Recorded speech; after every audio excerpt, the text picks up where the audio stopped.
আল্লাহর হাবিবের রওজা শরীফ দেখে আমি সহ্য করতে পারি না রে আবু বকর, বিদায় দাও, আমি চলে যাব। চলে গেলেন নবীর পাগল। সিরিয়া দামেস্কে যাওয়ার পরে কিছুদিন পরে নবীজি স্বপ্ন দেখায়, কিরে বেলাল, এটা কেমন জুলুম, কতদিন হলো তোমার কণ্ঠের আজান শুনি না। বেলাল রে, তোর কি মন চায় না আমি নবীর জিয়ারতে আসতে? বেলাল আয়, আমি নবীর জিয়ারতে আয় রে বেলাল আয়, কতদিন হলো তোমার কণ্ঠের আজান শুনি না। স্বপ্ন যখন নবীজি দেখাইছে, এ মুসলমান, হযরতে বেলাল সুদূর সিরিয়ার দামেস্ক থেকে পাগলের মতো দৌড়াইলেন, পাগলের মতো ছুটে আসলেন।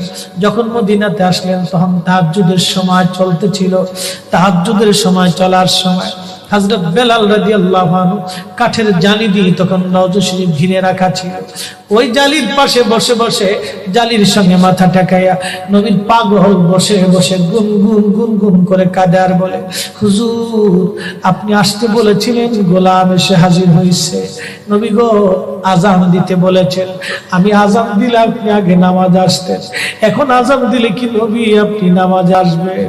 হুজুর, এখন আজান দিলে কি আপনি নবী নামাজে আসবেন? নতুন মুয়াজ্জিন আসছে আজান দেওয়ার জন্য, এসে দেখে নবীর মুয়াজ্জিন বেলাল কাঁদে। ডাক দেখে মদিনাবাসী, শুনছো, নবীর মুয়াজ্জিন ফিরে এসেছে, বেলাল আসছে, বেলাল ফিরে আসছে। এই কথা শোনার পরে সব সাহাবী ঘর থেকে বের হয়ে দৌড়ায় এসে দেখে বেলাল কাঁদে। সাহাবীরা বলে, বেলাল আজান দাও, কতদিন হলো তোমার কণ্ঠের আজান শুনি না। বেলাল আজান দাও, কতদিন হলো আজান শুনি না রে বেলাল। বেলাল বলে, সাহাবীরা রে, আমি আজান দিলে কি নবী নামাজ আসবে বলো? সালমান ফারসি রাদিয়াল্লাহু আনহু ডাক দেখে, সাহাবীরা, আমাদের কথায় বেলাল আজান দিবে না, তোমরা যাও দেখো হাসান আর হুসাইন দুইজন ঘরের মধ্যে আছে। ইমাম হাসান হুসাইন রাদিয়াল্লাহু আনহুমা যদি বলে তাহলে বেলাল অবশ্যই আজান দিবে। সালমান ফারসির পরামর্শে সাহাবীরা দৌড়ায় গেলেন। বর্তমান 7 নম্বর গেট বাবু সালাম বরাবর একটা মসজিদ আছে, মসজিদে আলী, এটাই ছিল হযরত ফাতেমা রাদিয়াল্লাহু আনহার বাড়ি। এই বাড়িতে দৌড়ে যাওয়ার পরে ইমাম হাসান হুসাইন রাদিয়াল্লাহু আনহুমা দুইজনকে নিয়ে আসা হলো। দুইজনকে নিয়ে আসার পরে হযরত ইমাম হাসানকে দেখতে আমার নবীর মতো দেখা যাইতো, চেহারাটা রাসূল করিমের চেহারার মতো ছিল।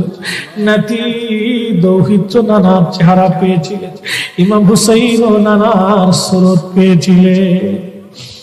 দুই ভাই নানার সুরত পেয়েছিলেন। হযরতে বেলাল রওজা শরীফ থেকে উঠে হযরতে হাসানের বুকের মধ্যে মাথা ঠেকায় কাঁদতেছে, ইমাম হুসাইনের বুকের মধ্যে মাথা ঠেকায় কাঁদে। হযরতে ইমাম